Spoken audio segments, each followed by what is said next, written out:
হ্যাঁ ভাই, আপনি কিছু একটু বলেন। এই রোদ উঠছে, এই রোদের মধ্যে আপনি খোলা মাঠে এখানে শুয়ে আছেন, আপনার কিছু কি বক্তব্য থাকলে আপনি বলতে পারেন। আমি আমি নতুন সরকারকে বলবো জানো এই ভাইটাকে জানো খাবার দেয়। বলেন, কিছু বলেন ভাই।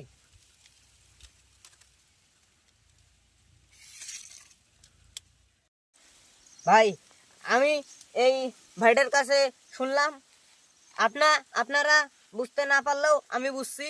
এই ভাইটা বলল আমার অনেক আমাকে অনেক রোদ লাগে, এই রোদের জন্য আমি ঘুমাইতে পারি না। আমাদের একটা ছাউনির দরকার, আমাদের একটা ভালোভাবে সুন্দরভাবে একটা টিন দিয়ে না হলো ইট দিয়ে ভালোভাবে ছাদ একটা তৈরি করার জন্য, ছাদ তৈরি করার জন্য নতুন সরকারের কাছে আবেদন করতে বলছে। আপনারা আমাদের ভিডিওটা কেমন হয়েছে কমেন্টে জানিয়ে দেবেন।